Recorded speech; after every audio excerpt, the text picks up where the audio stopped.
blessed are you, Father, Lord of heaven and earth. You have revealed to little ones the mysteries of the kingdom.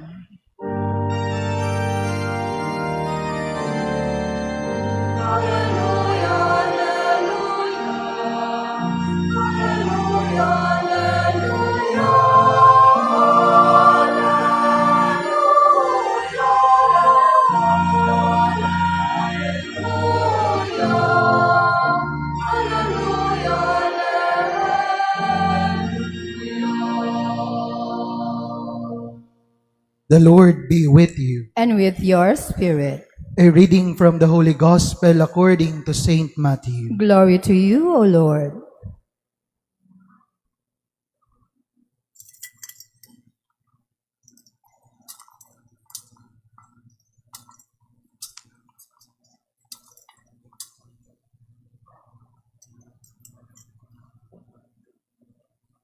The disciples approached Jesus and said, "Why do you speak to the crowd in parables?"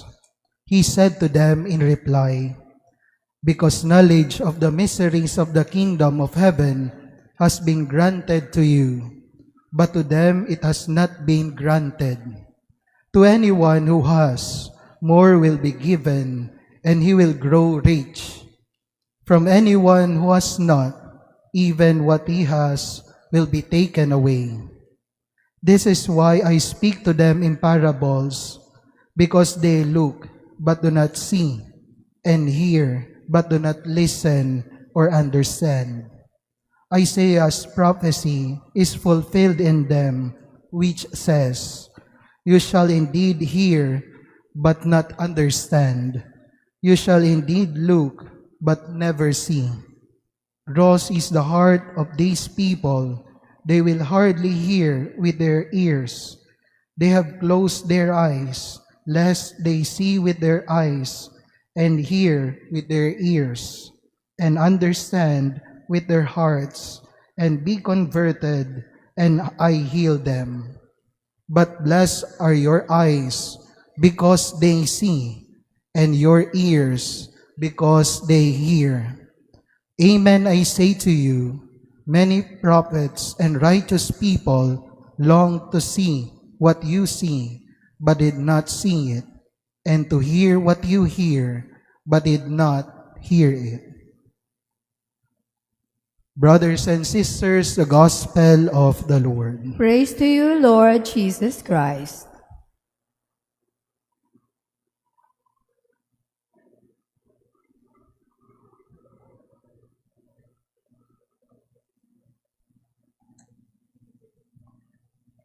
Bago ko po ibahagi sa inyo ang aking pagninilay, nais ko munang ilabas ang namumutawi sa aking puso sa mga sandaling ito. Ilang araw o linggo po akong nangungulit noon na mapansin lamang ni Father Hans. Noong ako po ay, nung narinig ko po't nalaman na dumating ang relic ni Saint Charbel sa Pilipinas at pinapasyal, pumupunta sa iba't ibang simbahan, iba't ibang parokya. Nandyan na po yung tatawag ako sa Viber, sa Messenger, sa ano po, hindi ako pinapansin ni Father. At finally, nung may nakapansin din, ayun, si Ate Mau. At nakapag-start po akong makipag-ugnayan sa pamilya ni Saint Charbel at naimbitahan po namin, no, sina Father Hans, of course, the relic of Saint Charbel sa aming parokya sa Diocese ng Tarlac. Yun po isa sa mga pinakamasayang araw sa buhay ko bilang isang pari. Dahil kung hindi nyo po inaitatanong, seminarista pa lang po ako, deboto na po ako ni Saint Charbel. Mag-18 years na po ako this September bilang isang pari. Imagine gaano po katagal. No? More than 20 years na ako po'y nagdarasal kay Saint Charbel. Kaya nung ako po'y mapagbigyan ng pagkakataon na madalas sa parokya ko po, sa Parokya del Espiritu Santo, ang relic ni San Charbel. Ganun na lamang po ang aking kaligayahan. At lalo pong tuminding ang aking kaligayahan nang ako po ay maimbitahan na magpunta dito at mabigyan ng mga langis. Sorry na lang po sa inyo, yung binigay po sa akin ni Father, siksik, liglig, umaapaw po talaga. No? Yung sa inyo, pakonti-konti lang. No? Iniinggit ko po ba kayo? Mainggit naman po talaga sana kayo. Alam niyo po, at to join Father Hans and some of our brother priests na magmisa at pinangunahan pa ng mahal na obispo dito, isa pong napakalaking karangalan. At ngayon po, nabigyan na naman po ako ng panibagong karangalan. It's really very humbling on my part na mapabilang dun sa mga big time na mga pare, sikat na mga pare, na pinili ni Father Hans para manguna sa ating Novena Masses. Ako po ay isang simpleng pari lamang po sa malayong lugar. Ako po ay lumaki sa farm. Ako po ay taga-Bamban, Tarlac. Mayor ko po si Alice Goo. Kaya laking farm din po ako. Kaya kanina sabi ko, tinitignan ko po yung mga pangalan ng mga mass presider. Sabi ko, wow! No? Tapos ako ito. At napakasaya ko lang po. Ang puso ko po ay nagagalak at punong-puno ng pasasalamat sa Diyos, sa ating mahal na ina at kay San Charbel, and of course, kay Father Hans Among. Sorry po, Among ang tawag namin kasi sa mga pare sa Kapampangan. No? Father, mula sa puso ang aking pasasalamat, no, for inviting me and giving me this wonderful chance. Opo, salamat po. At dahil po dyan, pinalakpakan niyo po ako. Kasi pag pinapalakpakan po ako, humahaba po ang sermon ko. Ginaganado po ako. No? So, para hindi naman po masyadong mahaba, at hindi man maging magulo at sabog yung pagninilay natin, hingin po natin yung paggabay ng Diyos Espiritu Santo. Ang Espiritu Santo ang mayakda ng salita ng Diyos, ng Biblia. At siya ang pinadala sa atin ng Ama at ng ating Panginoon Jesucristo upang maunawaan natin ang mga katotohanan patungkol sa ating Panginoong Diyos. And so we pray to the Holy Spirit to guide us and to enlighten us and to inspire us to live out the message of the Lord, no, sa pamamagitan ng mga pagbasa natin sa araw na ito. And so we pray to the Holy Spirit, come, Holy Spirit, we need you. Amen. Meron pong isang kwento tungkol sa isang bata, no, 7 years old, at nag-attend siya ng pag-aaral patungkol sa pananampalataya. At meron po siyang assignment. At umuwi siya na confident na alam ng kanyang tatay ang sagot dun sa katanungan na ibinigay sa kanila. So, umuwi siya at pinabasa sa kanyang tatay yung assignment. At ano po yung assignment po? Ang tanong ay ganito, what is the size of God? Ano yung sukat ng Diyos? Kayo po, alam niyo po ba ang sukat ng Diyos? Umiiling po yung ilan. Kasi ganun din po yung reaksyon ng tatay. Ang sabi po ng tatay, anak, imposible yung assignment mo. Walang makakasagot sa tanong na yan. Kasi tignan mo, yun ngang universe na ngayon nadidiscover, hindi lang universe bagkus multiverse, marami, hindi lang iisa, at hindi pa natin nadidiscovering lahat nito at hindi pa natin nasusukat, how much more yung lumikha nito? Yung the created reality is until now, no, hindi pa nasusukat, how much more the creator of all these things. Kaya sabi ng tatay, anak, hindi ko alam ang sagot. And so, lumabas po siya ng bahay. At tiyempo, dumaan po ang eroplano doon sa tapat ng bahay. At nagkaroon po siya ng ideya. Tinawag niya yung kanyang anak. Anak, halika dito, sabi niya. Lumabas po yung bata, kasama yung tatay. At ang sabi ng tatay, anak, nakikita mo ba yung eroplano na yon? Ang sabi ng tatay, ano yung size ng eroplano? Tapos sabi ng anak, tay, hindi naman po yan ang assignment ko. Ang assignment ko, anong size ng Diyos, hindi yung eroplano. Hindi, sagutin mo yung tanong ko, sabi niya. Sinilip po ng bata at tinignan na ganon, ginagamit ang kanyang daliri at sinukat. Tay, ganito po yung eroplano. Di po ba nung bata tayo? Ewan ko po kung kayo po yung nagagawi sa bandang norte. Kami po yung bundok ng Arayat. Pagdadan ka ng NLEX, nakikita mo, sumusunod sa'yo, tapos nasusukat mo rin po. No? Gamit ang iyong mga daliri. So sabi nung anak, tayo, ganito, yung eroplano. No? Mula sa kanyang kinatatayuan, tinignan niyang ganon, ganito lang daw po. So ngayon, dinala ng tatay for the first time yung anak sa airport. Pumunta po sila doon. First time ng bata. At nandun po sila doon sa may wall. No? Sa may bakod. At doon nakikita yung mga eroplano. Laking saya po ng bata kasi nakita niyang malapitan yung mga eroplano. Sabi niya, tay, ang ganda po ng mga eroplano. Ang lalaki po. Kanina sa bahay, ganito lang kaliit. Pero dito, ang laki-laki po pala. Ang ganda-ganda ng mga eroplano. Tapos sabi po ng tatay, anak, yan ang sagot sa tanong mo. Anong size ng Diyos? Depende kung gaano ka kalapit. Kaya nga po, ang gandang tanongin din sa atin, anong size ng Diyos sa buhay natin?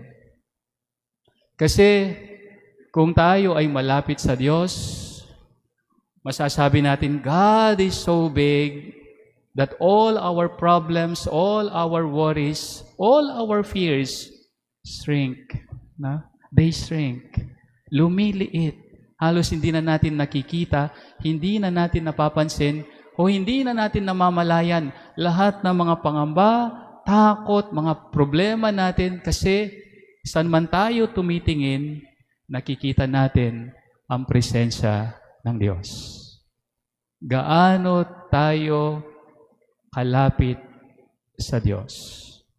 Hindi na kailangan tanungin ano yung size ng Diyos. Ang dapat tanungin natin, gaano ba kalapit ang aking puso? Bilang dagdag po siguro, tanungin natin, bakit kailangan tayong maging malapit sa Diyos? Sa una pong pagbasa, makikita natin, pinaunawa sa atin ng Diyos sa pamagitan na itong aklat ni Propeta Jeremias, that it pains the Lord when we turn away from Him. Kapag tayo ay lumalayo sa Diyos, masakit yun sa Diyos.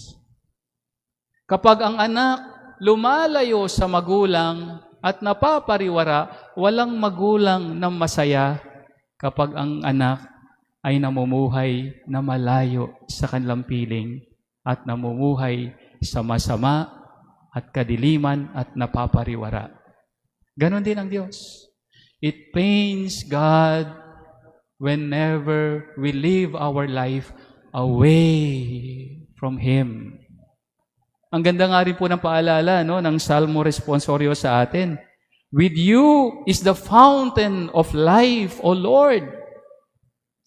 Ikaw ang kasibulan, ikaw ang pinagmumulan ng buhay.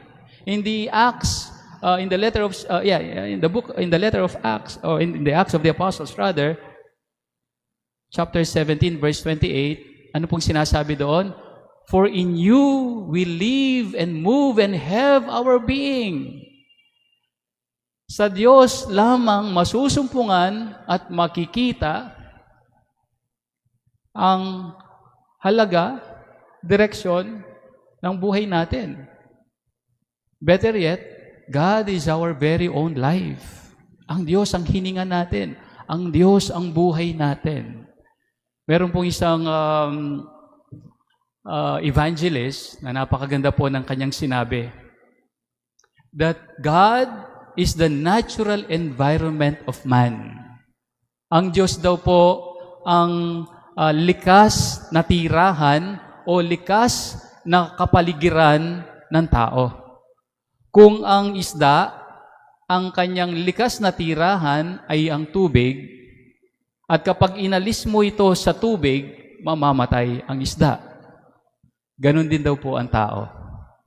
Ang kanyang likas na kapaligiran ay ang Diyos. So the moment na tayo ay lumalayo sa Diyos, pinahihirapan natin ang buhay natin. At ito'y nagdudulot ng kamatayan din sa atin. Outside of God, we cannot even talk about life's meaning and purpose and direction. Wala. Because we are created for God. Pero alam niyo po, dito sa ating ebanghelyo, makita po natin, despite knowing these things na ang Diyos ang buhay natin, that despite knowing that Jesus is our way, our truth, and our life, despite receiving Jesus in the Holy Eucharist, in the Holy Communion, despite having the Lord here present in the Blessed Sacrament, pero minsan, parang ang layo pa rin ng mga puso natin. Nakakapakinig tayo ng salita ng Diyos, nababasa natin ang salita ng Diyos, but because parang malayo yung puso natin, kaya walang nagiging bunga, walang pagbabagong nangyayari, walang magandang epekto sa atin. Kasi malayo ang puso natin sa Diyos. At ito po yung, I believe, what God is asking from us, na ilapit natin ang ating puso. Dahil doon nakasalalay ang tunay na pagpapala sa buhay natin. Dahil ang Diyos mismo ang ating pagpapala. Ang Diyos mismo. Pansinin niyo po kapag kayo nagdarasal, ano po yung mga dinadasal natin madalas? Ang dami nating hinihingi. Ang dami nating hinihingi, siguro trabaho, kalusugan, kagalingan, at lumalapit tayo kay San Charbel na tulungan din tayo, na pakinggan tayo ng Diyos dun sa mga kahilingan natin. Pero madalas dahil sa dami ng mga hinihingi natin, we focus so much on the gifts, on the blessings, that we forget that there is only one essential thing that we need, and that is God Himself. Sabi nga ni Saint Teresa of Avila, solo Dios basta. God alone suffices. It's only God that we need. Ang Diyos ang pinakakailangan po natin, higit sa lahat. Yung mga blessings and graces, biyaya, konti lang yan. Ang mas kailangan ng tao ay yung nagbibigay ng lahat ng mga biyaya at pagpapala. More than the blessings, more than the healing, more than the things that we ask from God, ang dapat nating hinihingi ay siya mismo. Lord, I want you in my life. I need you in my life. Ikaw at ikaw lamang ang kailangan ko. Mawala ng lahat, huwag ka lang mawala, Panginoon ko, sa aking buhay. At yan po yung pinakita sa atin ni San Charbel. Yun yung pong madalas na sinasabi at naririnig ko kay Father Hans, na ang tunay na pagdidibosyon kay San Charbel ay ang paggaya sa kanyang naging halimbawa, no? Sa kanyang mga pinakita. Although sabi nga natin, siya'y napakatahimik, walang sinulat, no? Pero makikita po natin sa kanyang pamumuhay, tinalikuran niya ang lahat para lang makasama, maibigay ang kanyang puso, mailapit ang kanyang sariling, kanyang buhay at ang puso sa Diyos. Nabubuhay siya, gumigising siya sa araw-araw para sa Diyos. Ang Diyos lamang ang naging sapat para sa kanya doon sa kanyang tinitirhan na maliit na tahanan. Ang nagbibigay kagalakan, saya, sigla, kulay at kahulugan sa kanyang buhay ay ang Diyos. Yun para kay Saint Charbel, ang tangi at nag-iisang pinakamahalaga sa kanyang buhay. Hindi niya kinailangan ng mundo. Ang Diyos, tanging Diyos lamang para sa kanya ay higit at sapat na sa kanyang buhay. So mga kapatid, kung gusto po nating lumago at palalimin itong debosyon natin na ito kay San Charbel, gayahin natin siya sa kanyang pagmamahal sa Diyos. No, sa kanyang pagtalikod sa lahat ng bagay, masundan lamang ang Panginoon na ito. Mahalin lamang ang Diyos na ito. Isa pa po sa mga paalala sa atin ni Father Hans na sinasabi nga po niya sa buhay ni San Charbel, yung pagmamahal niya sa Eucharistia. If I'd like to be a little bit personal dito po sa huling pagbabahagi ko po sa inyo. You know what? I had this conversion kamakailan lamang po, siguro mga 3 years or 4 years ago. Bilang isang Katoliko at bilang isang seminarista noon, nagpapare, naaral po namin na oo, sa banal na misa, yung tinapay during consecration, nagiging katawan ni Kristo. Yung alak, nagiging dugo ni Kristo. In other words, Jesus becomes present, no? Body and soul, His humanity and His divinity, kasama po natin. Siya, 100%, no more, no less. It is Jesus that we receive in the Holy Communion. Alam po natin ito. Alam po ito ng aking isip. Tinuro po ito. Pero tila parang ang layo ng aking puso sa katotohanan na yon. Kasi sa kabila ng pagkaalam ko na yon ang si Jesus, bakit hindi ako pumupunta sa Blessed Sacrament para magdasal? Bakit mas pinipili ko yung ibang lugar na puntahan kesa sa kung nasaan ang aking Panginoong Diyos? At pati sa pagmimisa, pagsisimba noon, hindi ako ganoon ka-aktibo. So parang, oo, alam ko lang, pero dito wala. And so one time, while watching this video, it is a Eucharistic miracle na nangyari sa Guadalajara, Mexico. Yung monstrance, nagpapulsate pong ganito. Ang sabi ng isang cardiologist, parang ultrasound ng puso. Kagayang-kagaya ng puso. Yung pagpintig, yung malakas, kagayang-kagaya daw ng puso. Wala naman pong ilaw para magkaroon ng ganong effect. Basta naggaganon lang po siya. And so, it is the people there, the priests, concluded, yes, indeed, that's the heart of Jesus. No? Yung nandoon. In fact, in other Eucharistic miracles, ganon din po. Ang nakikita nila ay laman galing sa puso. And so I said, oo nga no, Lord. Ikaw yan. Yan ang puso mo. Ikaw ang aking Panginoon. Ikaw ang dahilan kung bakit ako nagpare. Ikaw ang dahilan kung bakit ako nagsisikap magbagong buhay. Ikaw ang gusto kong makapiling sa langit. Ikaw ang gusto kong makapiling dito sa mundo.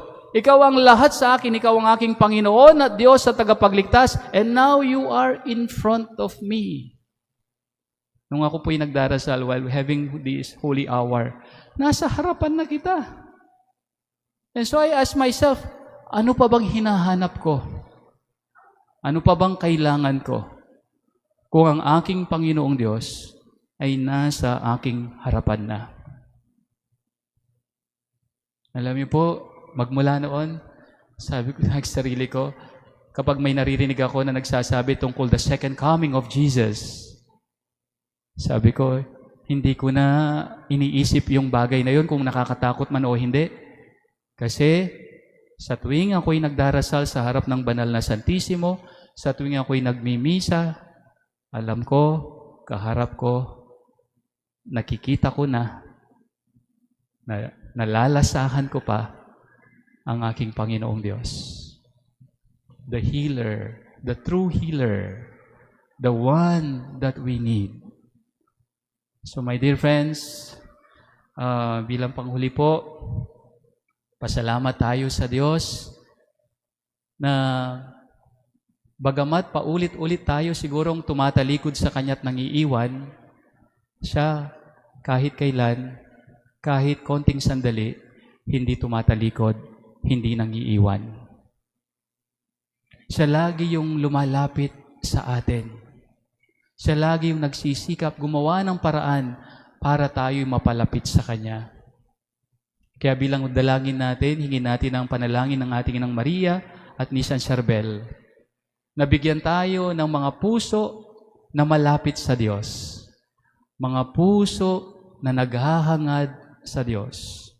Mga puso na nagmamahal sa Diyos. Ngayon at kailanman. Amen.